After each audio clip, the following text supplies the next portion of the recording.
I'm Eric Shepard. I'm the co-organizer of this with Mei-Po here. I'm from UCLA. And we're really fortunate to have with us 6 speakers this afternoon. One speaker, Bruce Braun, was not able to join us. He had to go home earlier. But we have George Thomas from the University of Debrecen, Changpei He from Peking University, Kent Matthewson from Louisiana State University, and I'm not going to get this right, Joseli Maria Silva from the University of State of Ponta Grossa in Paraná in Brazil, Henry Jung from National University of Singapore, and Annelies Soomers from Utrecht University. And we'll speak, each of them will speak briefly for 5 to 7 minutes in that order, and then we'll open it up for brainstorming discussion from the floor. Okay. Okay, thank you very much. Welcome everyone. My name is György Csomós and I'm from the University of Debrecen, Hungary. And I would like to talk about 2 main points. One is why it is so important to publish papers in Hungary, which is it could be interesting. And the other point is I would like to share my experience of publishing with you. So, when we talk about publishing in Hungary, you have to know that in Hungary there is a 3-tier qualification system, and there is a very rigid promotion system, academic promotion system. And on the first level of this qualification system, there is the PhD degree, as in the United States. And on the third level, there is a DSc degree. This is Doctor of Science degree, which is issued by the Hungarian Academy of Science. And if you would like to be a university professor, which corresponds to the full-time professor in the United States, you have to obtain a DSc degree, which is very difficult, and you need a lot of publications.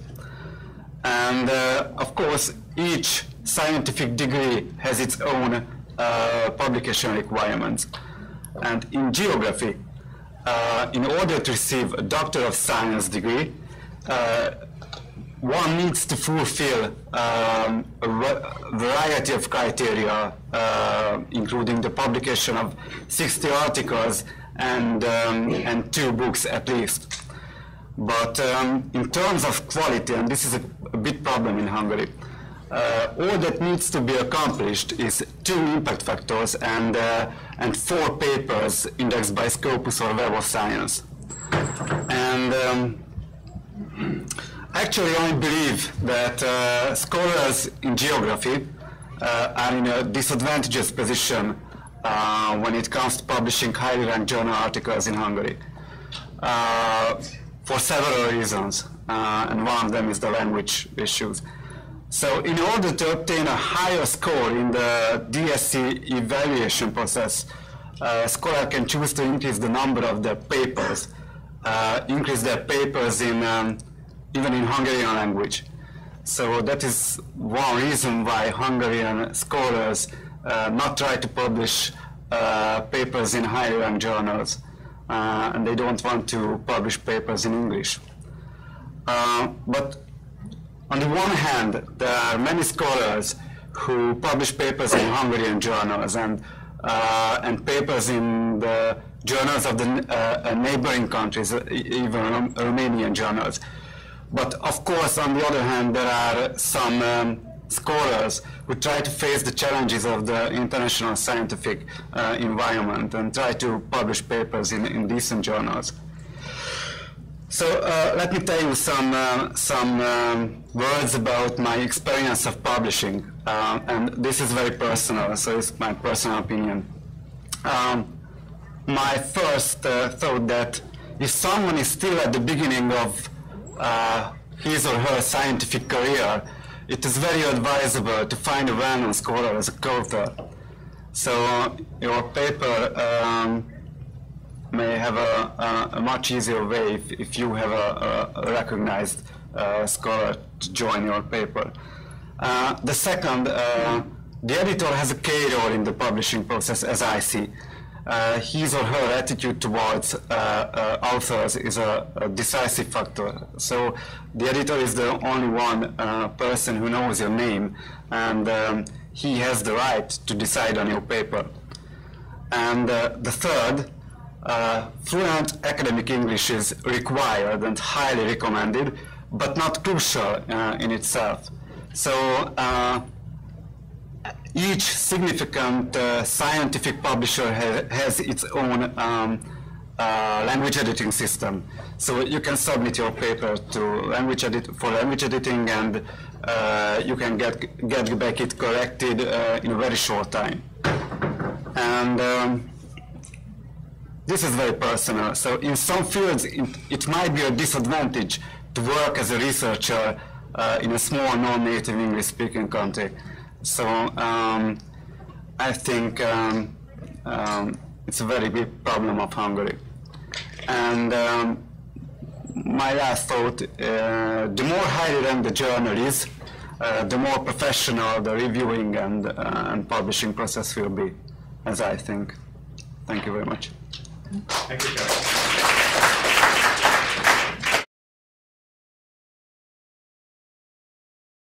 Okay, thank you, Mei-Po, and thank you, Eric, to invite me to speak here. And as George just mentioned, I'm also going to share some personal lessons and experience. I'm going to set something from Henry's email.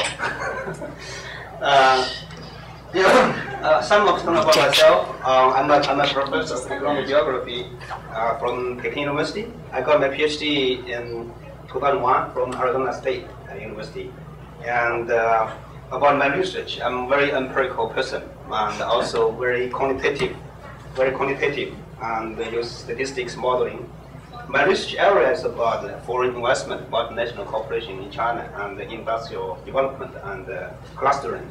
And recently, I'm going to care about the environmental issue.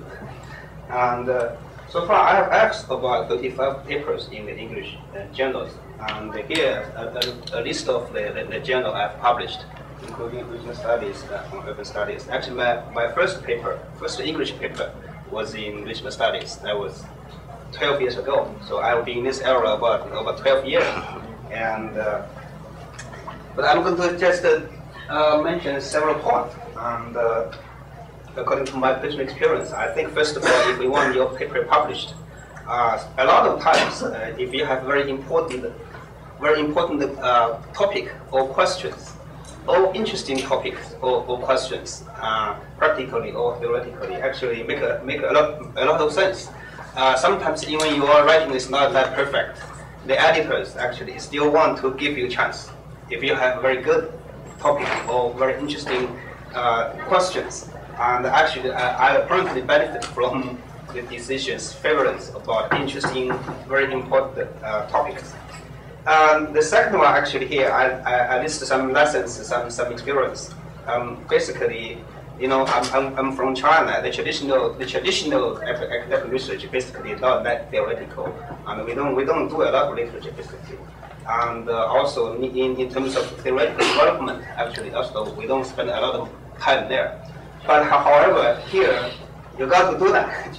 So try your best to craft a theoretical framework in the context. And so here means in the context of China or transitional economy or whatever relate to the you are researching. Or find a proper theoretical foundation and or link in the main debate. So a lot of paper actually I was trying to do that, but also some people rejected. Actually, here at least some of them actually I said from Henry's email. First of all, if the paper all is rejected, first of all, lack theoretical foundation. You don't have any theoretical discussion there, and all the theories are too old. Actually, sometimes, for example, I studied about national cooperation. There are a lot of theories, 60s, 70s, 80s. And if you are still doing theory about 60s, so it's too old. Theory is too old. And all misused theories. Some theory may not be appropriate in China. And Another one is if the paper are purely empirically driven, actually also is a reason to be rejected. You just do some empirical, no deep discussion. So it's even you got a literature or a framework, but it's not a real theoretical framework. It's just a data-driven or empirical-driven framework. And another lesson is just test the West theory. Use the Chinese data. Actually, this kind of work also not favorable, not favored by the editors. Just repeat some work. You use the Chinese data. Actually, overall, another one is nothing new there. you finish a very good paper, but the editor told you nothing new there. Basically, no new knowledge. So it means academic contribution is limited. And actually, this is probably the very important part. You got have some theory there, and you got the theory, and you need a hypothesis basically. And this hypothesis, then you get the empirical analysis. And actually, often I got some letters. So this hypothesis is not interesting, not interesting. So it's also a reason to reject the paper. And another one is the hypothesis is very superficial, superficial hypothesis and not deep. Okay, not deep. Another lesson is the hypothesis is bold argument without full justification. You make some statement, make some argument, but without good justification. And so those are the lessons, and basically lead to the rejection of some of my papers there. And of course, I'm doing the empirical stuff. So basically, you have to carefully choosing the data model and the variables, and especially spend some effort to deal with the technical issues. Like say the endogenous issue, the collinearity issue, scarcity issue. Those issues, if you carefully take care of them, actually may help you, may help you. And also in terms of the interpretation, actually you do need to make sense of the coefficient, the estimation, and refer to some mainstream literature. And of course, a clean and well-organized written paper always welcome, always welcome. But however, actually, even I have been in the publication process for more than 10 years, I still found it's not easy to write in English. Really not easy. And actually, in my paper, actually, the language issue is also often brought up, and suggest me to find some native speaker to polish. Actually, not really, actually. But now we have a lot of the professionals often send us emails and ask us send paper to them, and we pay some money. But I don't think language is a critical issue to reject your paper. And so as long as the beef is good, so the language actually is not a reason for rejection. But it's often really often brought up. And some other points. Make the best of my own comparative advantages. As I mentioned, my comparative advantage is quantitative modeling, statistics. Those are my comparative advantage, at least so far. So I'm going to continue to use that comparative advantages, and also find proper journals for your type of paper. Like some journals, they don't publish this very complicated stuff. So I don't. If you go there, basically, it's highly likely to get rejected.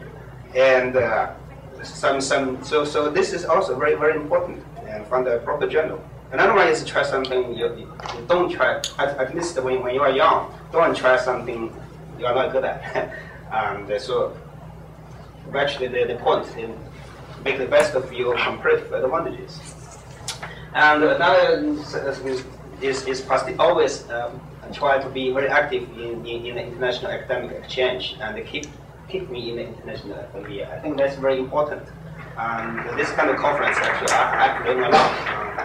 I know what else are doing and what my peer friends are doing. So this is very, very important. And also, always go to the talk by the key player like Eric. You may not understand this name, but you got it. That's more a problem of them. Just being there. Okay, just being there. Being there. And also, I think that cooperation is very important, and develop and maintain an international cooperation framework and network. To me, I'm cooperating with native speakers like David Ridgeby, Professor David Ridgeby. Actually, we are developing some kind of program, and also I'm working with the Chinese, overseas Chinese. They may share interest with me. I'm located in China. They are located here. I can have very good data, right? So yeah, we have very good ground to do some cooperative research.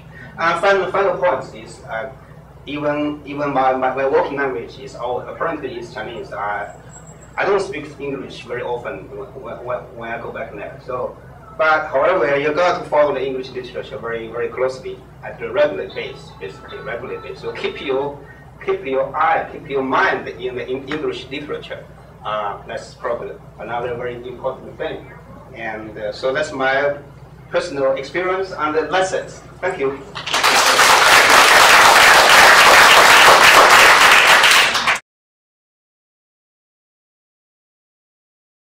Okay, our third panelist is Kent Matthewson from LSU.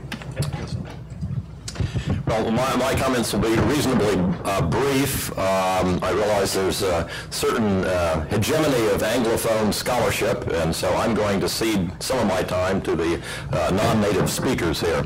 But I am currently the editor-in-chief of the AAG Review of Books. And I have been a book review editor of various journals over the past 2 decades. So I have a fair amount of experience with this. Nice. Yeah, but I would encourage this medium of writing book reviews as actually a very good way to begin to publish in English in this case. I realize there's some issues about book reviews, especially junior scholars, whether they would be invited. Normally that's the custom to the book review editor invites a reviewer, usually a recognized authority in that field. But that's not always the case. And the other thing more troubling to me is the perception, and often it's a reality, that book reviews do not count, in quotes, for tenure. It is not a meritorious activity. It's sort of service. And I've often invited junior scholars to review books, and they say, oh, well, I don't have tenure yet, so my chair tells me stay away from reviewing books. It's toxic. You shouldn't be doing that. I strongly disagree with that. In fact, I've reviewed a number of tenure and promotion cases from assistant to associate or associate to full. And if I do not see book reviews on that person's vita, that indicates to me that no one considers them to be an authority. And secondly, or it means that they have been, let's say, less than well, yes, exactly. They are very narrow-mindedly only producing work that will, again, be counted for promotion and tenure. I see, yes, it's a service, but it's also an activity that is is in many ways giving back to the profession. So I would encourage you to consider this medium, book reviewing, as one of the publishing activities that you will engage in. Now, for junior scholars, graduate students, assistant professors, and so on, there are, in the English, in the Anglophone journals, a range of, let's just say, acceptability of reviewing. Some journals, for example, I was a book review editor of the Geographical Review, and their policy, long-standing, was to invite reviewers and generally established scholars. The Annals, I've been the book review editor of the Annals in the 1990s, and then again now the AAG Review of Books. I have a little bit more what I used to think of as a populist perspective on this, that I would like a range of scholars to have some, in some cases, graduate students. I think if I can determine that they have done substantial research, and there's no reason that some graduate students are not very qualified authorities in their field, then I will invite them. And also the emerging scholars, that term here, to encourage those scholars to review. So, and some journals, some of the smaller journals, will actually, if you are part of their networks, for example, the journal Historical Geography, not the Journal of Historical Geography, but Historical Geography, published by the Historical Geography Specialty Group. It's an annual. They have a very large book review section, and the book review editor there actually sends out a list of books that they have on hand, and basically seeks volunteers. So there should be really no obstacle to scholars at all levels to participate in publishing book reviews. My own, obviously, linguistic background is English, but I am a Latin Americanist specialist, and so I've published in Spanish. I am going to Brazil the last 5 years several times, and very impressed by the Brazilian geographical community. It's very large. And I am and then I've also co-published in French, but that was with a French scholar. So the suggestion here from George Cosmas, to seek out perhaps native speakers in whatever linguistic or language community that you're publishing in, to co-publish is a very good suggestion. The AAG Review of Books presently is, I am trying to include at least one review of a book published in a non-English language each issue, and I hope we can expand that.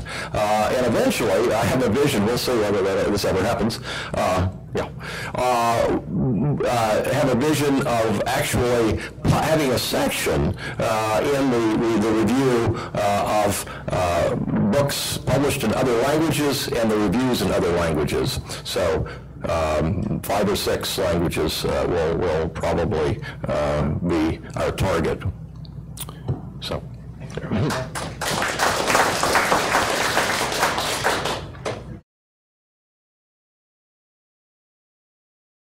The fourth speaker is Dr. Jocelyn Marie Silva from the University of the State of Florida. Well, my goal is to share with you my experience to try to publish in Anglophone journals, but this experience is also common to the most of Brazilian and Latin researchers. I did 6 attempts, 5 failures, and just 1 success. So I think it's difficult to talk about failures. Right. Yes, but it's my goal here, talk about the failures to help another researchers from Latin America to publish in this kind of journals. Our published article is based on a research. In my case, my researchers are supported by Brazilian government. So my research is built in determined epistemological context and in a specific language, Portuguese. The first difficulty is to find a good services of translation, mainly in social and human areas, in which are used the different speeches of direct speeches of the social groups, like street language and slangs. Furthermore, the prices for hire this kind of service are very high, around 1,500 for 25 pages of the article. Each dollar costs 2.40 reais Brazilian currency. Even if you overcome this initial barrier, you cannot be happy. You wish to get the first response of the journal that you submitted your article. I received 2 kinds of the replies. The first one is when the editor takes the decision without to send the test to peer reviewers. I will give you an example here. Thank you for submitting your paper. For consideration to Monmouth Journal, I have discussed your paper with the editor and the co-editors, and while it addresses an important topic, it does not offer the kind of theoretical development that would fit this journal. The empirical material is interesting, but the conceptual framework needs further more development. They are almost killing you, but they are always polite with you. It is our advantage. But you might get lucky. The editor can send your article to revision. I give you an example to the standards of reply I received. First, it's not well linked to the literature in English. On field research, I work on feminist geography and sexual geographies. As such, the paper provides important and interesting empirical work, but does not position in which the current literature that the paper seeking publication in Monmouth Journal would be usually targeted. At this moment, you are very happy and proud, because after all, despite of the conceptual framework be considered old-fashioned, they think your empirical work is important. Usually, to adequate your interesting empirical work to Anglophone conceptual framework, they send you around 10 or 15 references, all of them in variable Anglophone. I had just one exception from gender, place, and culture. I never, except gender, receive French, German, Spanish, or Chinese suggestions, and they are international. we are not international, but we can read in English, we can read in French, we can read in Spanish, but it doesn't matter. But it's okay, you are happy and you are in globalized world, so you can get all these references on the internet. When you easily find these references and you are very close to get this literature, you read in your screen the message. Sorry, you cannot have access to this article because they are always polite. Thus, you discover that you need to pay around $40 each article. Worst, you know that each dollar costs 2.40 reais in Brazilian currency.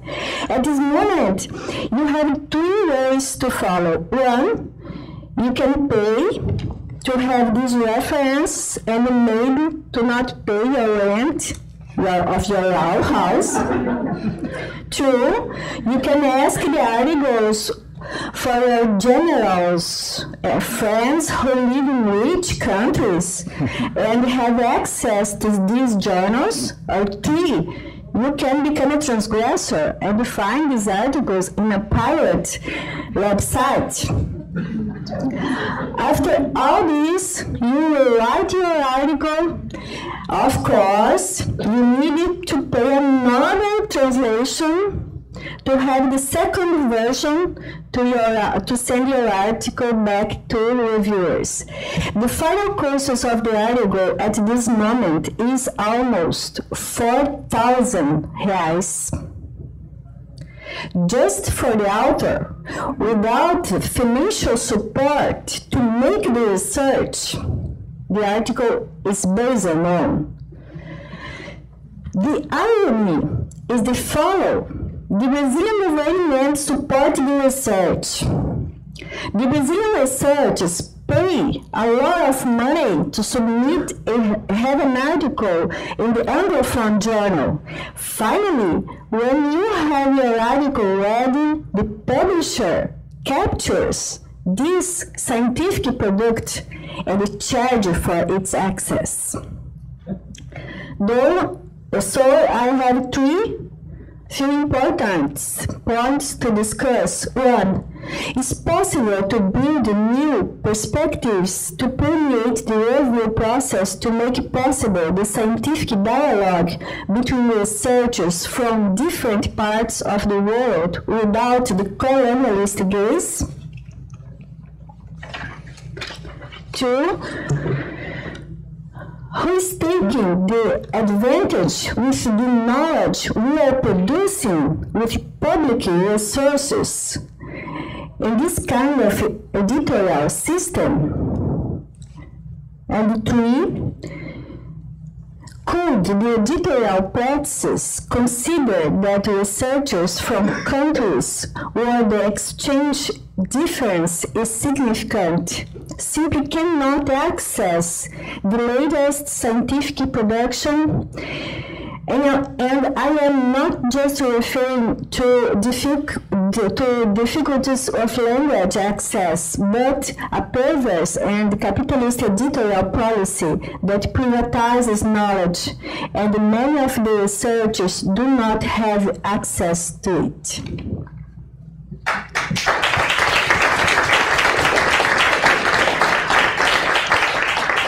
Thank you very much.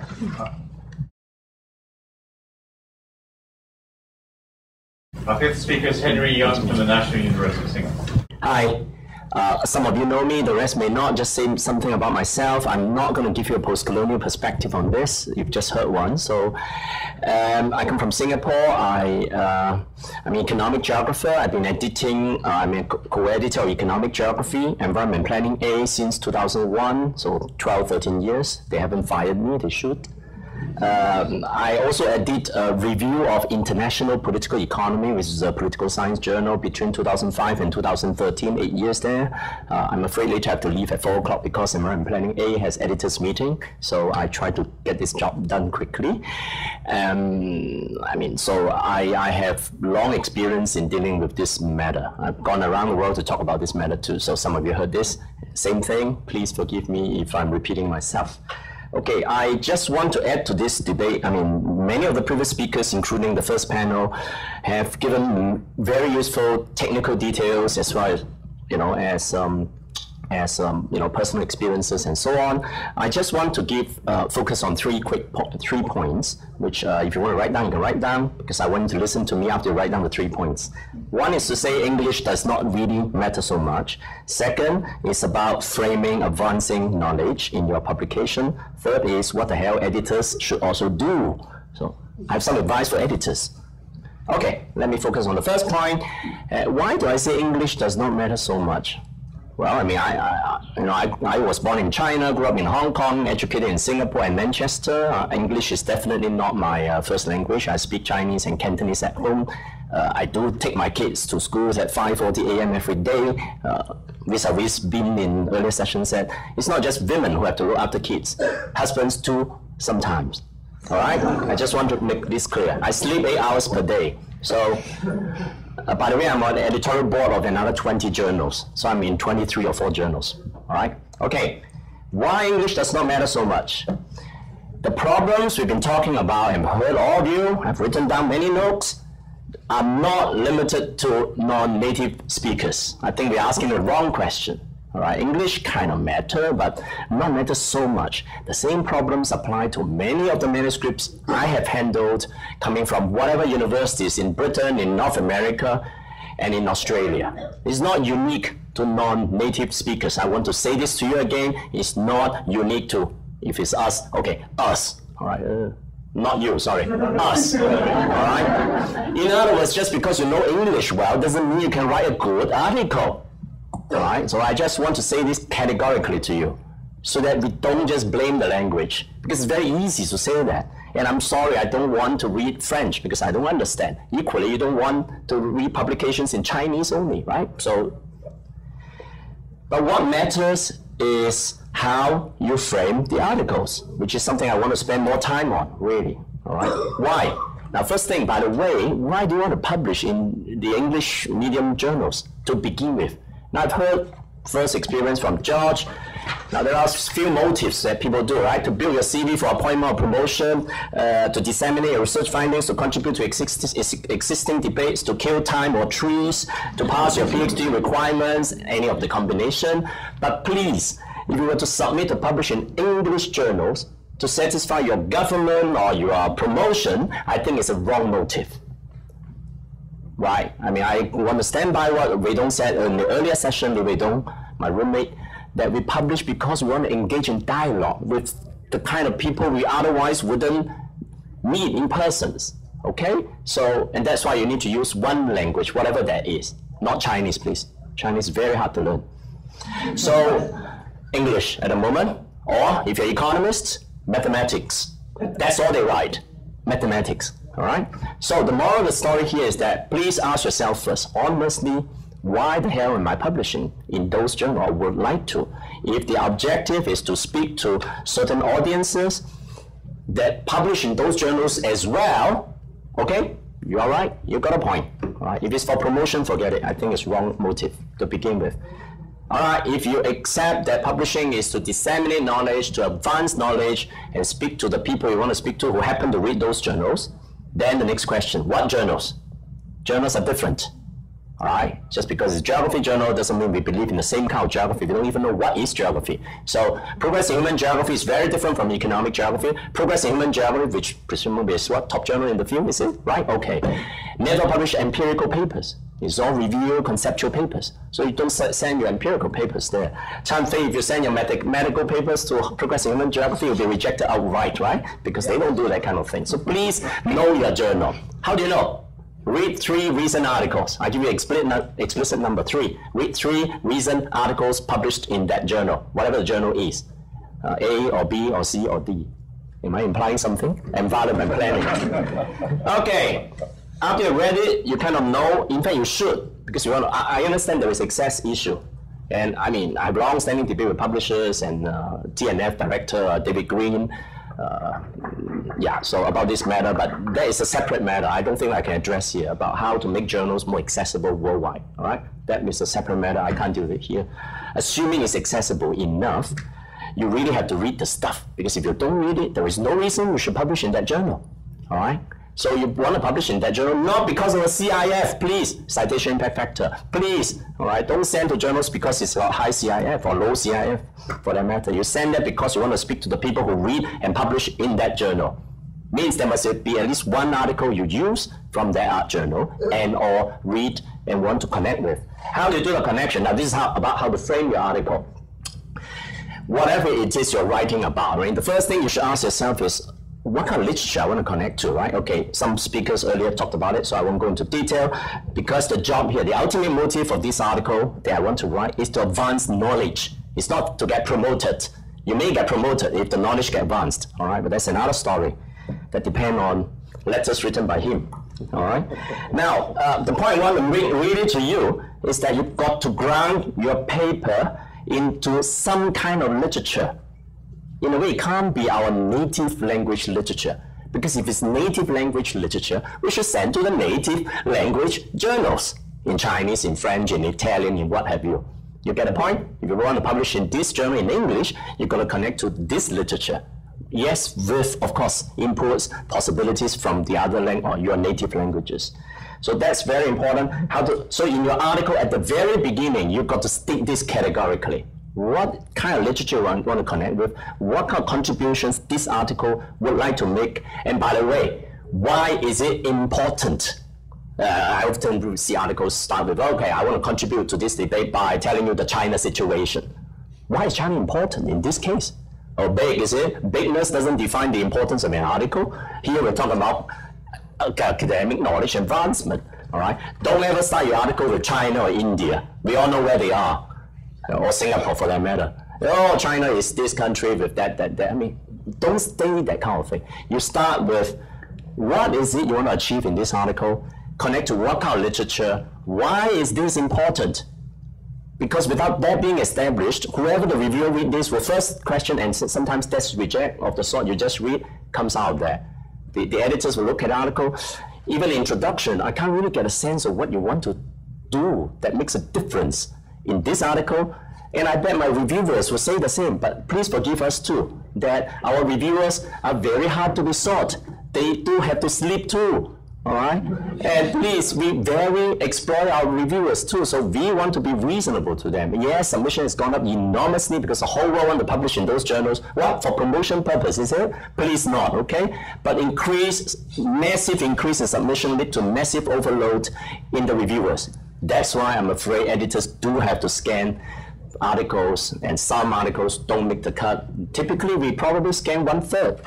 About 30% are gone at the editor's level. Why? Because we know from experience, very long experience in doing this kind of thing, that this article is not going to make. We don't want to really kill our reviewers who might otherwise, okay, read another article. So, contributions of article, please state categorically. And that's not enough.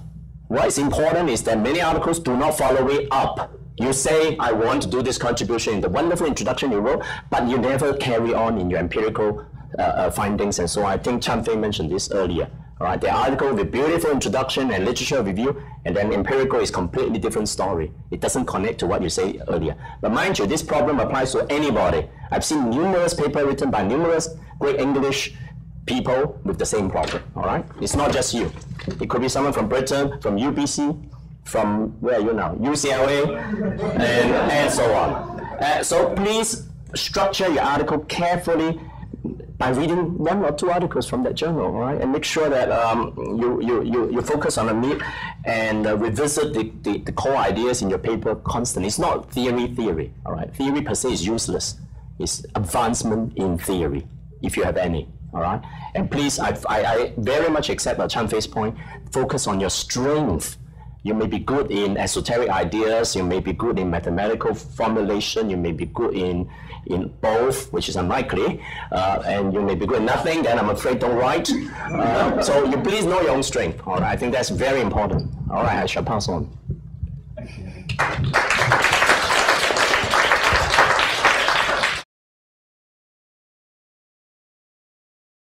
Our final speaker is Annelies Stulbers from Utrecht University. Thanks a lot. Not easy to be the final speaker, also not for you, I realize. For today I label myself as non-native. I sound much better in Dutch, that is for sure.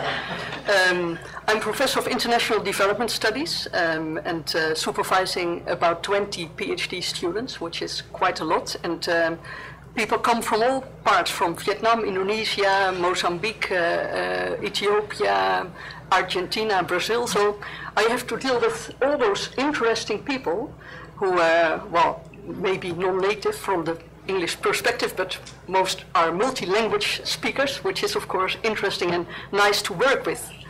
I have to decide how to position myself here. For today, I think it's good to talk as a supervisor, trying to stimulate PhD students to indeed publish in those top journals, which is good for their career. That's important. But also, as somebody who receives every week about 4 requests to review papers. That is a double hat that you have, and I, of course, also have to do my own struggling to publish myself. First, I'm not going to give technical advice. The only thing that I want to say is that as an effort to stimulate my own students to get access to those journals, I do different things. I will make my neighbor very happy. Indeed, I say, well, why don't you start writing a book review? Because then you are in touch with an editor. And that's good because in the end it is also about human relations. And if you do a good job, then next time, maybe it's at least also for yourself. You deblock yourself. You approach somebody and you have that experience. The other thing I try to do is to co-author, not always, but if you can contribute something, it helps sometimes to have indeed more than one name on the paper. I also do something which I heard in the previous section is not done. I sometimes produce special issues myself, making sure that my own students can also enter. I'm very much positive about special issues, especially also, but I want to say something about that later. We are also supposed to have some impact. Our research needs to have some impact. So if you bundle sometimes certain things, then you are more visible and you can have more impact on agendas to shift. And so those are the things that I tell my own students also. And in the end, of course, it's try to be innovative. Because if you come with new things that were not written down by others yet, then then things go more easily. So maybe not to do the thing that you're good at, of course, but do something new, challenge yourself. Rather than going into this direction of more technical issues, what I would like to raise is a number of things that I didn't hear today and also not in the previous section, which has to do well, first, again, I already said, well, I'm proud of those people, multi-language speakers. I think we should not forget, it's not a problem to have so many native-speaking students nowadays. It's a kind of sign and what's the word? You already have the problem now. It's the consequence of something which is very positive, of course, because when I started to do my own research, I was the only person doing research in Paraguay, and the Paraguayans, for example, they did not have any opportunity. And I'm so happy that nowadays we are really collaborating. And well, we might, and also especially our students, they might be not so very native in terms of language, but they are very native in terms of their research area, and I think that is so important for the type of knowledge that we are nowadays capable of developing, and that is, I think, our core business. We, as academic community, need to produce knowledge which matters and which is important, and I think without the participation of our colleagues, we would never arrive at that level of understanding. So in comparison to that, language things are there, but are relatively not so, it's an inconvenience, as even also for me, myself. And we have to spend more money on getting access to those journals. Before sending a paper, indeed, we need to spend some money already on making the paper presentable. And in many budgets of the projects that I get funded, there is no budget for those kind of things. So I have to work for it to be able to pay for those additional costs that you would not have if you were.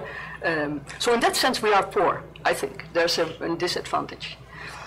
Then the other thing, I said, well, we talk about impact journals is important because it has some impact on your career. But our research is about having impact in our own society.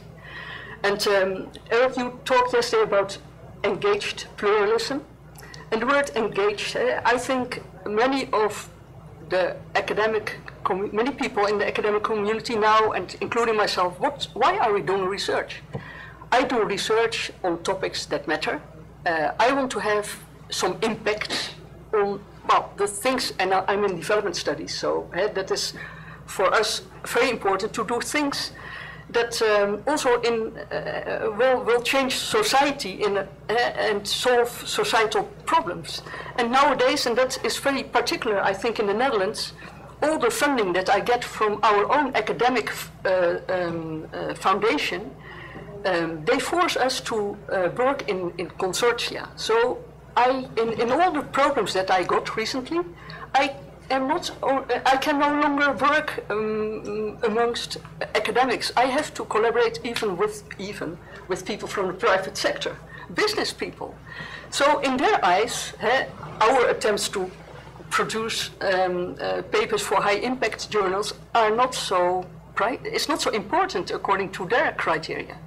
Well, I, as an academic professor, yes, for me it's still important because I want to have that communication with our own academic society, but I feel more and more tension also for our students who have to deliver not only the articles, but also have to participate in all kinds of discussions, etc. So maybe thinking about the journals, it is good maybe also that journals start that kind of discussion, or maybe there are discussions about, well, how can we increase our impact on contributing to society? Because it is a very small group that is reading those articles. So that is something that I would like to put on the agenda. Also, another thing is the sustainability of the journals as they are. Because I already mentioned in the beginning, I receive about 4 requests every week. I cannot afford to do it, even though that I would like to do it. And I'm not the only person. So there is a big increase of papers. And the capacity, of course, will also increase because new journals will appear. But is this type of system, is that sustainable in the long run? Shouldn't we be more creative about, okay, we have an academic output, we want to control the quality? Isn't this old-fashioned? I don't say that it is old-fashioned, but we should be more open, I think, also for the purpose of, for academic purposes, how to use the web, how to use other media. I don't know. We are still maybe thinking too much about the paper journals who are now open access journals, but maybe there are other ways to achieve what we aim at. Finally, again, going back to the Netherlands, nowadays all the funding for academic research is very much linked to topics. And with the media and the internet, it is one hype and then another hype, and my feeling is that people are jumping on those topics all the time. And if you are one of the first to publish, then it's okay, because then you still have space. But the market is so quickly saturated. So I'm critical about what's happening in the Netherlands, that our academic agenda is more and more limited, etc. So I'm worried not so much about our language and the journals, but also about the availability of funding, of doing good research according also to the academic criteria. There are too many criteria that we have to meet. So that is something that I take back to the Netherlands, and I will start trying to change it over there. But yeah, thank you very much. Thank you very much.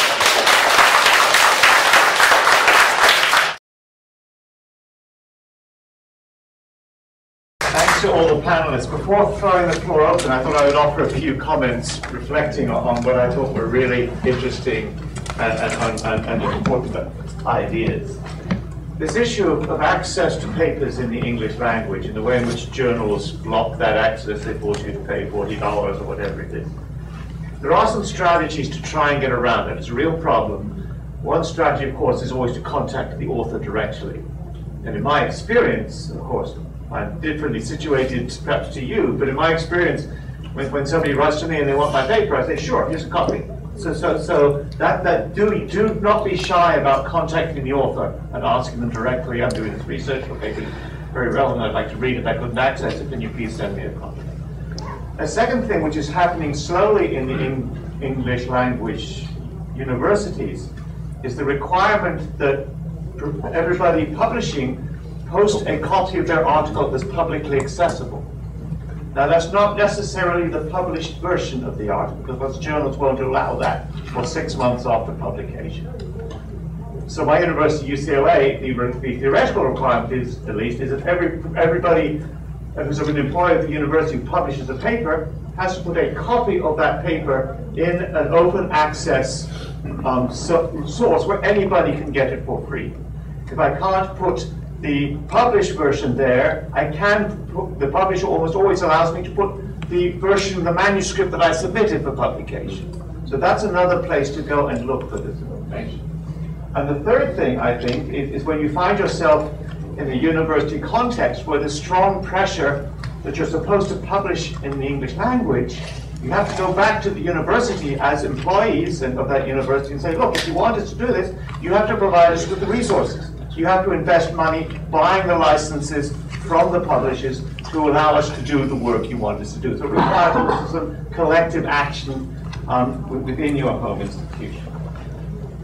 That leads me to Henry's perhaps controversial comment that don't publish in an English language journal just because of the impact factor, just because somebody tells you you have to publish in an English language journal. Of course, you may feel, well, I do. My promotion, this is George's point, requires me to do so. But the way to read Henry's comment, or to think about it, is if that's something you're required to do, then you have to publish something which is going to connect with the English language literature. It can't be something you've written locally that matters locally and expect that a journal in another country is going to accept that. So yes, you have to do it, but then you have to be thinking about, not about doing it for that purpose of joining that conversation. Because publishing a paper is a conversation. You are in conversation with the editor, with the reviewers, and hopefully eventually with the readers after it is published.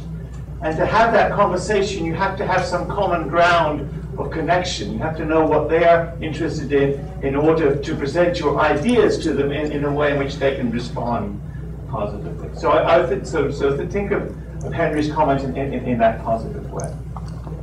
One of the hardest things for every author is how you respond when you get your paper rejected.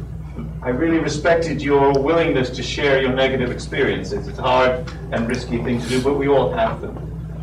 As a junior scholar, whether you're an English language scholar or a non-English language scholar, it's much easier to go through that kind of psychological shock if you have an experienced co-author who has been through this process many times before, and who can help you get over the initial anger at those reviewers who don't understand they misinterpreted what I'm saying, that their criticisms are illegitimate, and help you go home and sleep on it, and eventually you realize, well, maybe there is something here that I need to respond to. And to have somebody who had the experience of having gone through that many times themselves to help you go through that as a kind of counseling process. That's, to me, one of the great positive things about co-authorship of the sort that Annalise was talking about, is when you get to that very fragile moment with your the issue of translation, I think, George, I didn't feel I understood fully what you were talking about when you mentioned journals having translation engines, but perhaps you can explain that a bit more.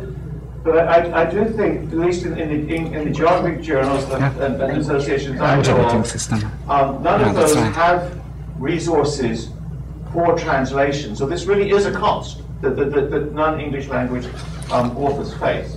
But again, if your institution is expecting you to publish in English, then the professors in that institution need to go to the president and the board of the university and say, well, if you want us to do this, you have to provide us with translation help. Otherwise, this is an unrealistic expectation. And I know that's a very hard thing to do, because you are at the bottom of the totem pole of this power hierarchy. But they have to hear that anyway, and it will not. In order to trouble this kind of presumption, you're supposed to be the magic person who can take this new institutional requirement and supposedly all by yourself make it happen. When in fact, it takes a whole network of things in order for you to make that possible. And finally, I want to make a plea against the citation impact factor, which I think is a terrible measure of the influence of publication. Sorry, Henry, you may not agree. It's based on arbitrary calculations, which often make sense the same as true. H-index, all these things. The trouble is, the administrators here, just as much as in other countries, are locked into this idea of this is a reliable measure of the importance of a paper. But that also is changing, and that's also changing as a result of the open access revolution. The idea, actually more popular in disciplines like mathematics than in the social sciences, that you don't need to publish your work in a heavily cited journal. There are open access journals where you can put your work out there, people will respond to it, you improve it as a result of that, a process of collective knowledge generation. Again, of course, that runs up against the blinders that the administrators have as to what counts. But gradually that revolution is gaining momentum. And to find those kinds of spaces as places to put at least your first papers and see how people respond to them and learn from that process before you try and put them necessarily into one of these journals with a very high bar can maybe a very positive experience in and of itself, because you're not just responding to you're not just being attacked by anonymous reviewers, you're again part of a community who are putting their work up there for others to respond to, and so on. So that's something to think about. George, you want to say anything about, can you explain again the translation? I was talking about the language editing. Language editing. Not about the translation. Oh, I see. Okay, yes. About the language editing. So once the paper in some sense has been accepted, the editing that. So if you have written your paper in English, you can submit it for language editing to, for example, I usually do this. So I submit it to language editing, and I get back it corrected in a short time. Right. And you pay a fee for this? Yes, but yes, that's right. But it's a lifestyle, so it's not only a job for me. Yes.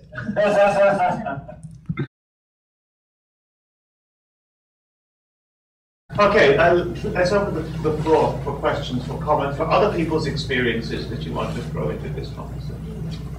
Just a quick comment to follow up. In the previous section, we actually talk about editing.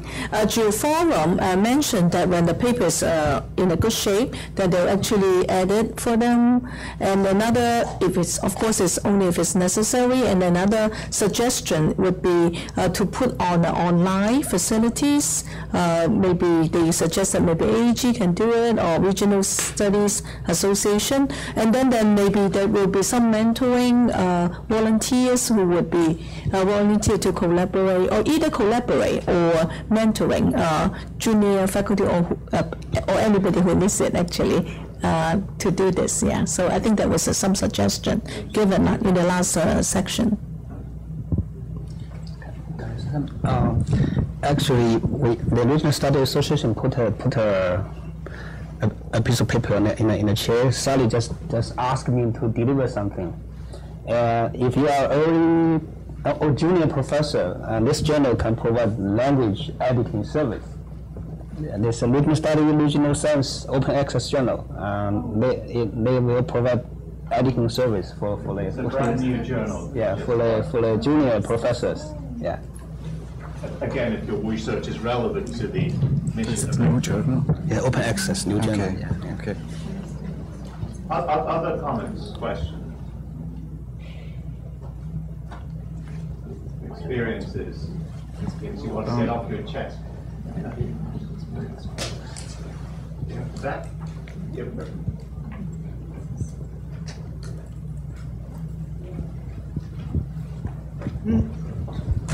Well, I'm Carlos Guido, University of Puerto Rico, and I want to make a question about that. I heard that there's some journal they are charging a fee for people that want to submit an article. I don't know how far we are in the state to do that, and if these things happen, how the relationship between the editors and the people who submit the article will change, is my question. Yes, the idea, it's called in English page fees, usually, and that's much more common in natural science journals than it is in social science journals. I cannot think of any geography journal that charges page fees. What the journals are starting to do is to charge you an extra fee if you want your article to be open access, which means if you want your article to be immediately freely available to everybody, no longer you have to pay $40 to get it. So this is again because of the fact that British and American universities are requiring their faculty to make their publications open access. And when you send it to a journal, and remember, most journals are trying to make a profit off you, they do not want to make it open access right away. They say you cannot share it with anybody. You cannot put it on a public site for 6 months after it is published. Then we will allow you to do so. If you want to make it immediately available, then journals will charge you an upfront cost. The Annals, for example, charges almost $3,000 if you want to make it immediately open access. But that is not a condition of publication. That is your option. You can publish for free, or if you want it available immediately for some reason, you have to pay that very large sum.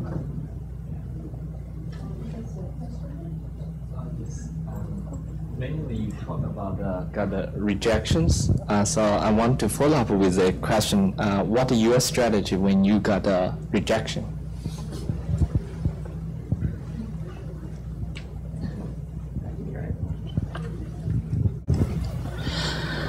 Perhaps it's for you. For me? Sorry. Yes, what has been your strategy? Because you said you were successful once. I think the role of the editor, this case was so important because the editor could manage the situation and send me the articles I could not have access, and then I could read them and change my framework. But I'm a little bit sad about many points here, because sometimes I think this discussion is not about knowledge, and the knowledge is economic research, and I think it is important. I don't have experience as an Anglophone editor, but I had 10 years in front of 2 journals in Brazil, and all of them the most of Brazilian journals are open access because we think the knowledge is power, and my government, for me, it doesn't matter publishing longer from journal, German and French. I want to discuss with the Brazilian society because they pay my research, so I need to give them the result of my research. My problem, I think it is the problem I have here. I have a stable job in Brazil, I have a good life in Brazil, my life is not changing if I don't approve the article number from a German or else. I have a good life, and my problem is think about how we are managing these resources. You know, and I don't need recipes to publish a number from journals. My point of view is how we are producing the knowledge and how it is distributed in the world. It's my point. So I think the editor from Gender, Place and Culture had this kind of thought to read my research and think where these are from, how the conditions, how Brazilian researchers. How conditions is the Brazilian researchers. I need to, if we want to discuss with this kind of people, we need to support some things. Maybe I think the role of the editor is so important. Yeah, I think that's a really important point in general. So when you're looking at journals, it's not just important, as Henry says, to be able to see how your journal fits to the kinds of research which is being published there by reading that research. But it is important to look at the editors themselves and look at and learn what you can about them. First important thing, of course, is their expertise. Just because they are editing a journal which may have published an article that is a bit similar to yours does not mean they have the expertise to find the right kinds of reviewers to do that kind of research, because it's so far away from their research. So the fit is important. But also, as you're saying, it's the personality of the editor that's important too. That's much harder to find out about in advance until you submit your paper. And so sometimes you're lucky, sometimes you're unlucky. But certainly one way to find that out is to use your social networks and connections and find other people who published in that journal with those editors to see what their experiences were like before you make the decision as to whether that's going to be a productive place for you to try. Yeah. All right, I'm going to say a few words before I run. And I'm not going to comment on how research should be done and the bigger questions. These are much bigger questions, impossible to deal with in a panel like this. I just stick to the journal business. Eric's point about how to respond after a negative outcome, your question about strategies after rejection. Of course, first of all, we have to then look at the whole process, right? You know, it depends on the condition of rejection, whether it's because, let's say this is after full review. This is not due to immediate reject like the examples you've cited. So then you look at the article, you look at the comments. I mean, you may not remember your article because it's like 6 months you get the reviews. Do you remember what you wrote 6 months ago? I don't. All right? I don't even remember yesterday what I wrote. So the point is you look at what you wrote, look at the whatever number of reviews you've gotten, and then see, okay, are they reasonable? I mean, at the end of the day, I always say I'm only asking for reasonable reasons, right? So are the recommendations based on whatever, if they're consistent. And I did forget to say my third point and what editors should do, right? We did this kind of thing in our own department, and one of the things is we talk among ourselves, faculties and graduate students, and my own colleague here understands exactly what I say. And our conclusion from spying on different journals in Singapore is that there are some journals, editors who don't do their job. Let me be categorical here. I'm not going to name it. I do my job, but I know others don't. Not all right? I wish our dear editors do our job. Means please give authors reasonable summary of editorial directions. You don't want to receive 3 reviews, one saying reject, major revision, minor revision, and the editor say, go and decide what to do yourself. Send back after you revise the paper. You want to know, oh my God, this guy say not conceptual enough, that person say concepts are good enough, but empirical not enough. You want to have guideline, right? Am I right? I'm still an author, I still publish, you know. I'll be rejected too, by the way. You all get rejections. So we should all have something to say about this anyway. So the point I want to make to you is that please look at the editorial letter. If it's decent, means properly discussed why this paper is rejected by the editor in relation, and I normally go point specifically to point 3, referee point 3 talked about this, and I agree with that. And that is a singular reason, you know, why this. So you look at consistency of the reviews, and if they are actually quite consistent, then you know something is wrong. All right. If they're not consistent, they misread your stuff, you may or may not want to challenge. But if the editorial decision is reject, then I'm afraid editors' decisions are final. Generally, there's no point to go back and bark at the editors and say, no, you shouldn't reject me. Just move on. All right. Life is too short. All right. There are many other journals out there. It's not just the annual. Oh, sorry, I'm mentioning it's not just economic geography. Yeah. All right. Yeah. Okay. So please have a strategy whereby maybe you should always think of 3 journals. When you first, or before you wrote the article, think of 3 journals that this might fit. Do your research, as I said, read a couple of articles, think about it. Are these the guys, gender-based culture? Yes, former editor was based in my university, my own colleague. So I know what they do to the journal, Brenda. So the point is, if you do this, you are likely to have a backup plan, and sometimes, hopefully, your first hit gets it. If first hit doesn't get it, rejected, you can move on to the second one. And please revise your paper.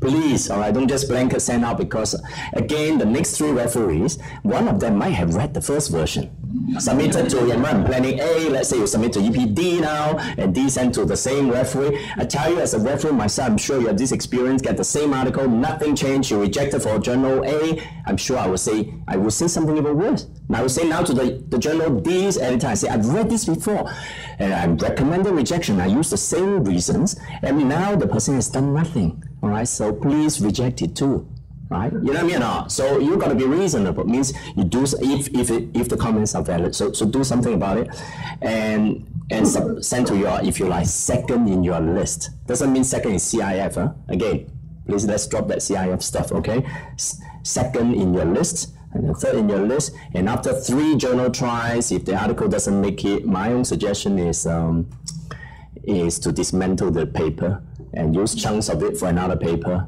because I think this paper doesn't really work somehow. All right, so that will be my response. How to deal with it after negative outcomes? Helga earlier gave us very good advice on how to deal with it, and so on.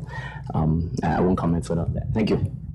Hi, hello, I'm Chen Zhang, and I have a question about the major revise.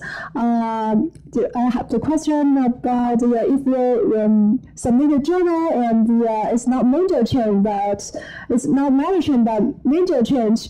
Like once in a while when I submit journal, I receive the major change. I try to satisfy all the reviewers and make a lot of change and change the paper silently. But when I do it, I find it's not what I'm trying to say as when I write an article. So my question is about how to balance to satisfy the reviewers and try to say what you're trying to say at the first beginning. Thank you.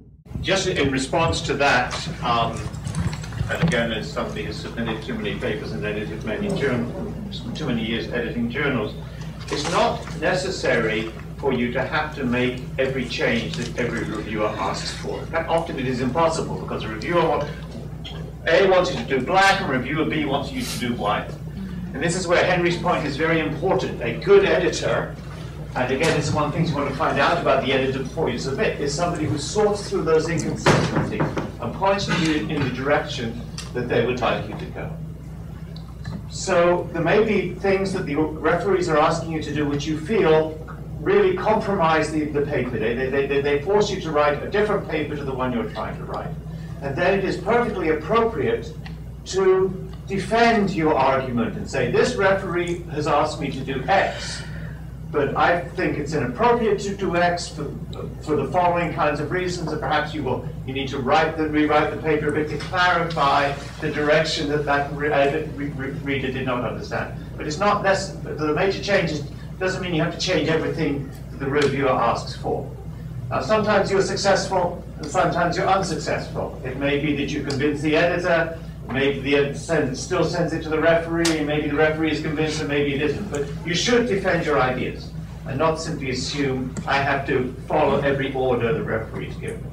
And hopefully the editor, a good editor, will help you, at least from that editor's perspective, decide which direction to do this. Now, if that editor is making suggestions that take the paper in a direction you're uncomfortable with, then you say to yourself, that was the wrong journal. Take Henry's point, I still need to make some changes based on the referee's comments I've received that I think are useful, but there's no point in going back to that journal because that editor is looking for the different paper to the one that I'm trying to write. And then you go in Henry's terms to Plan D and try another journal that you hope will understand better what your paper is trying to do. Let me tell you two things about the rejection. So I had submitted several papers to decent journals, and they were all rejected. And I was very disappointed because of this thing, and I changed my strategy. And I had a good idea, and I had a huge data set. And I sent it to a recognized, well-known scholar. It is Peter J. Taylor. You know them, I think. And I sent my data set to Peter Taylor, and he said, "Okay, well done. It's good. Let's make a paper."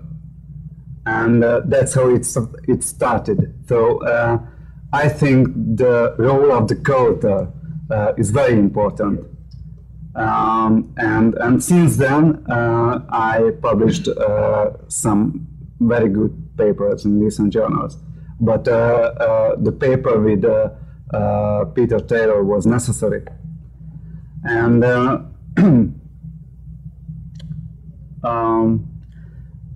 last year, I published one of my papers was published by Geoforum, and I got several reviews, and I had to answer.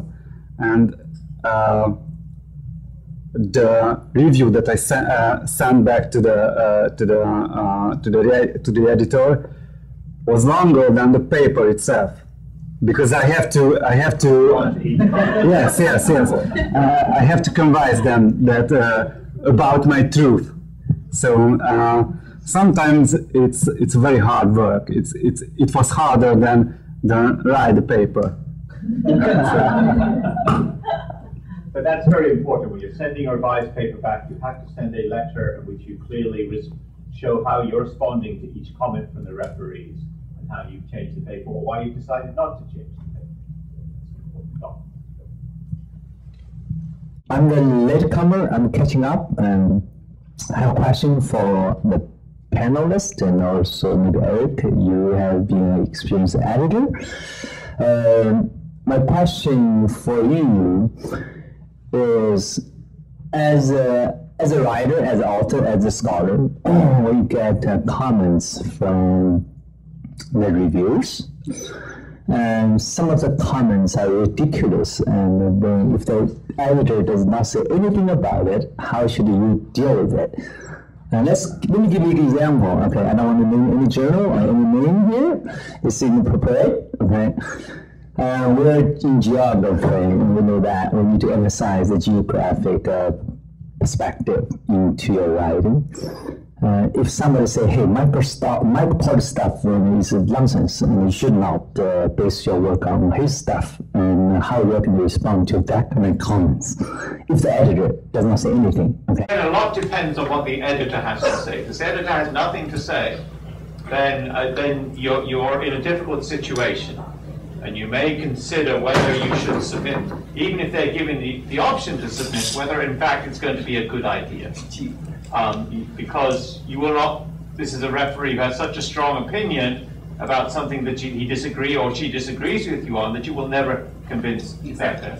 Now, in many journals, if two referees really like the paper and the third referee still has problems, then there is a fairly good chance that you'll be able to publish a paper on kind of majority vote.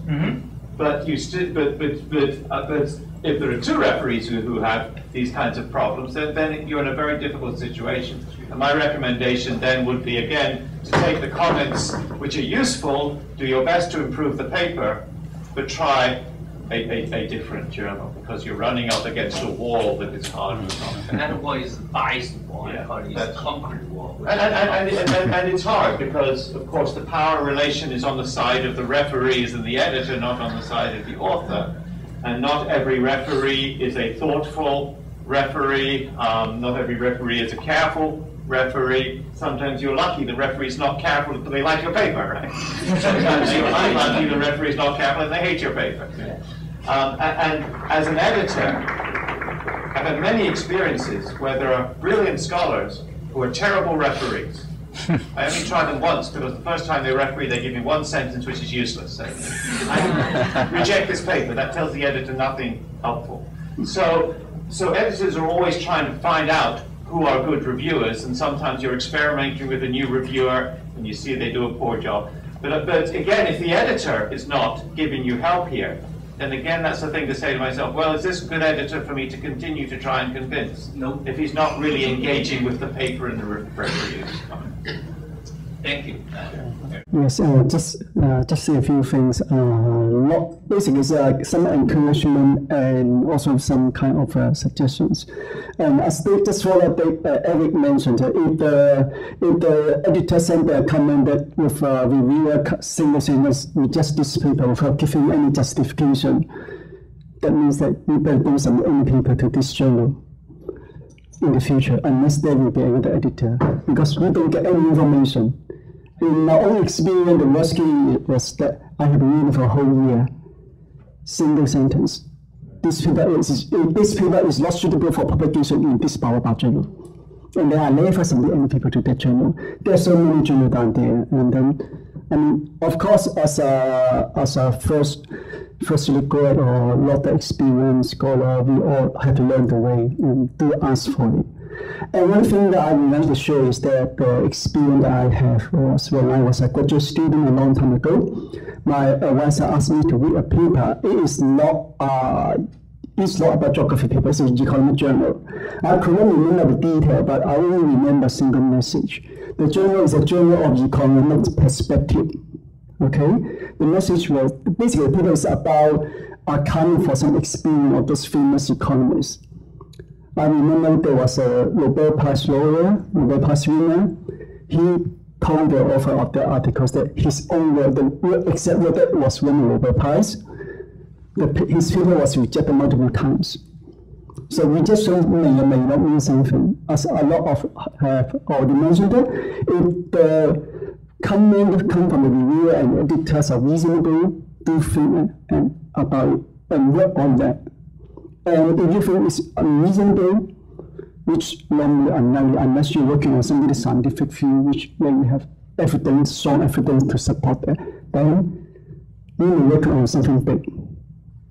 I'm just wondering here as some middle career and non-English speaking scholar, if there's something, I'm just thinking about this interactive and between the editor, reviewer, and the author, it's ecosystem. Think about the ecosystem. To maintain the economic health of this system, we need to have good gatekeepers. We need to have good reviews, and we also need to have good scholars who can contribute to manuscripts. I do think the process should be more transparent and also fair, and not just because certain gatekeepers don't like certain things, you kill the manuscript. It's not fair to anybody. It's not healthy to the journal or to this discipline.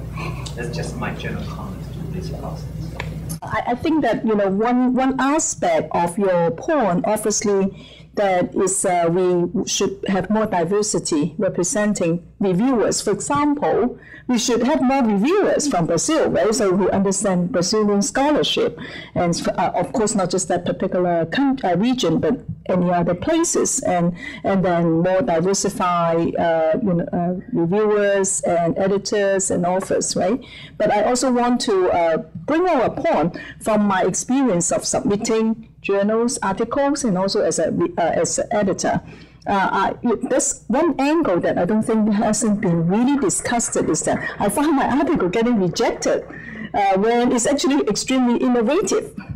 And then, people don't, and then also from other authors, when it's very transformative, and people actually don't like it because my reviewers actually don't like it because it says something different than what they have been doing.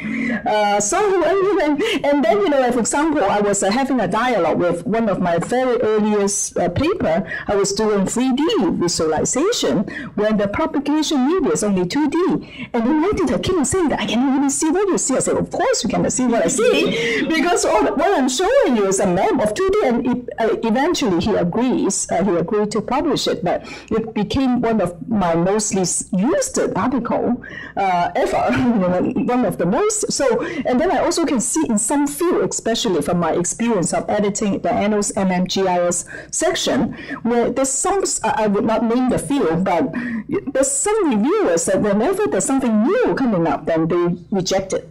So I as an editor then, so I'm much more open. So of course I'm trying to help the authors to connect to the community, just like Henry said. But I also made a decision that this has to come out because we need transformative knowledge, not always. I mean, incremental knowledge is good too, but we need both, right? I mean, sometimes, you just cannot say, well, you have to cite that particular author because that author is actually, everybody's saying that. And then, so if I say another one, then it's actually not so good. So I think that it also depends on the editor has to be having a more open viewpoint, rather than just relying on what the reviewers are saying because they're only limited community. Thanks. I would like to follow up on one point you just made about diversity. My own experience is I'm from Germany, and Germany is one of the countries where it has become a lot more important to publish in Anglophone papers. At the same time, it's also a community of which I would think it has some sort of ways of doing science which are not equal to the Anglophone community. And so this poses, on the one hand, the problem of sort of getting into the papers. On the other hand, it also, in the journals, it also poses the risk of sort of conflating the German way of doing science into the Anglophone way by sort of making it all the same. And I'm actually wondering if this is a discussion that has come up on editorial boards, because I'm certain this is an issue for other communities as well, like, for example, Latin American or Chinese or whatever. So maybe it's not desirable to only give people recipes about how to get into the journals and do it the Anglophone way, but maybe we also need a discussion about how we can preserve different ways of doing science and sort of value them in their own unique ways of doing science. I think that's absolutely need to do that. Publish it, if you want to publish, or in order to publish in English-speaking journals, as I said before, there's a conversation, so you have to be able to present your material in a way that it makes sense.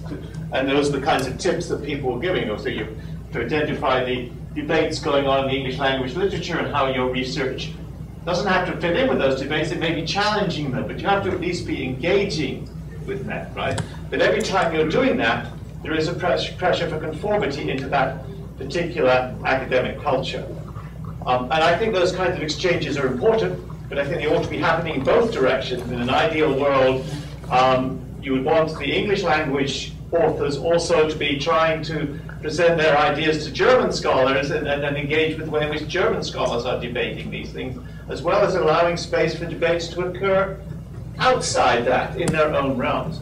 And here we're back into institutional issues, right? And so again, one has to be creative to find those spaces, because publishing in English language journals is never going to be the answer to that.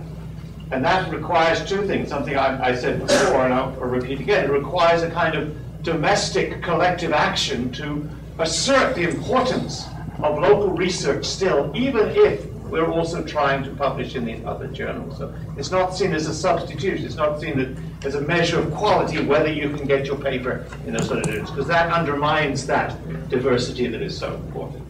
And the other thing, again, is to be more creative about where you put your research. So putting it into social media fora like open access exchanges, where instead of it being just read by 3 reviewers picked by an English language editor, it's out there to be read by Brazilians who are interested in these questions, by Indians who are interested in these questions, and it's not leading to the same kind of article, but you have to sometimes find ways to try and resist those homogenizing pressures that the English language, not only journals, but citations, measures, are forcing on everybody. It's bad for English language scholarship as well as bad for other scholarship. I certainly try to diversify my editorial to the extent it's possible. I mean, when I get papers from authors from outside the Anglophone realm, I always try and find at least one reviewer. I make a rule of myself to find at least one reviewer who's from that academic culture, from that geographic region, so that it's not just being filtered through whatever English-speaking people have. That's a pretty good start, I think. Yeah. And but it's not every journal handles it that way. No. It would immensely help if that would, for example, become standard. I agree. Hello. My questions might be irrelevant to this topic, but I think if you think really hard, it could connect to our topic today about this self-publication. I think the self-publication is kind of the most important thing in this decade. It's actually ultimately changed our way to achieve information, knowledge. If you think about 10 years ago, if you want to know something, news, how to do some stuff, we got find a book with a certain editor. We go to these big websites. There's also the editor here, and now we have Twitter, we have Facebook, we have Wikipedia, where we can find the information. Also, in a sense, there's common knowledge that we can find with this publication things without editor or anything like that. But in the academic world, there's still no sign of this kind of stuff. So my question is, do you think there is a trend that the self-publication will happen in the academic world as well, in the future or in the near future? I think you're correct to say that these kinds of forms of communication seem a bit foreign to most of the people who are, if you use somebody's term, the gatekeepers in some sense of the journals, because they're people like me who've grown up in a different generation of communication, and even if we perhaps believe in the principle of that, we're not sort of good at doing that kind of thing. So we play this traditional role. But I do think it's changing. I think the open access revolution is a potential space for this to happen. The idea of just putting your research out there for anybody to comment on. And that as being a way to move knowledge forward, which is less straitjacketed than the usual system. I'm all in favor of it.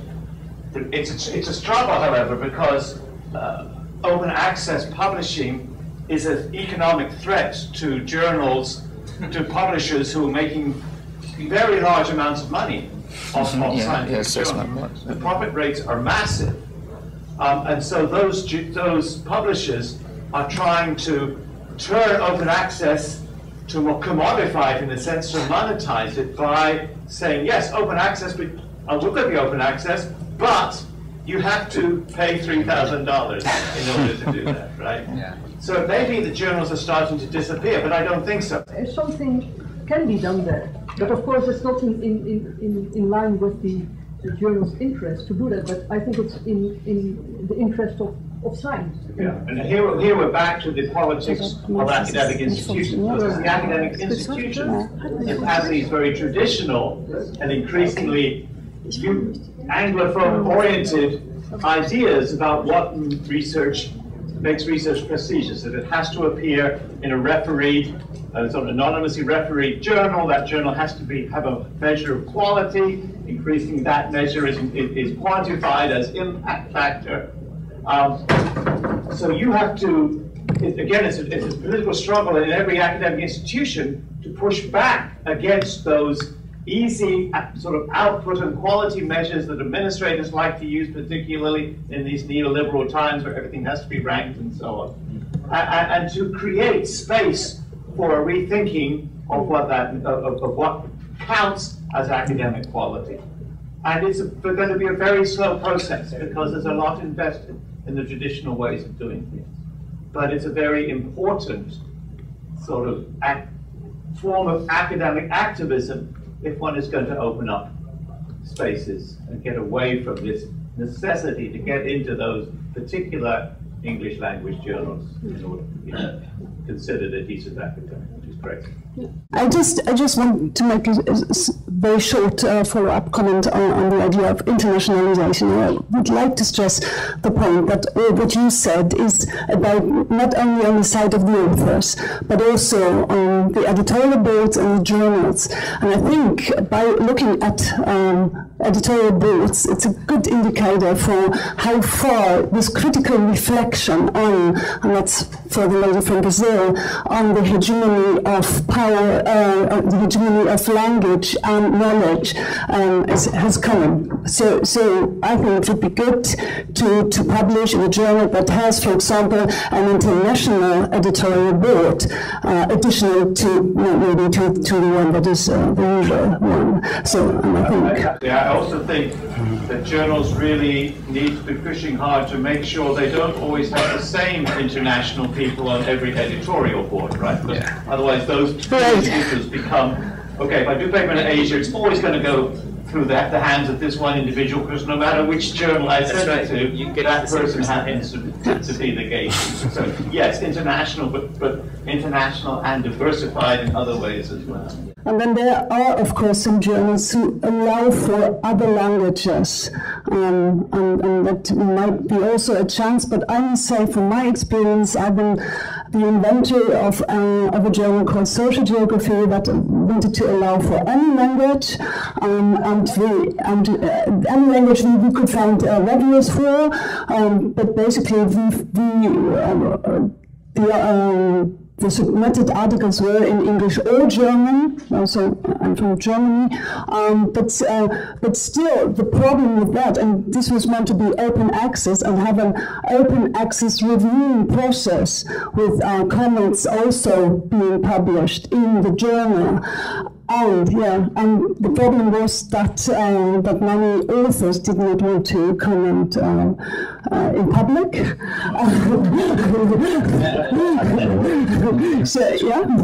So we had some struggles with that. I work for a journal from China, and it's a Springer open access journal.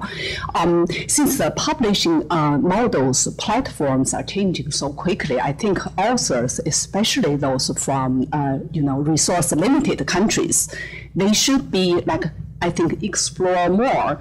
Like, for example, our own case, we are open access and we are totally free of charge to anybody. And this, we have university funding to support this journal for some years.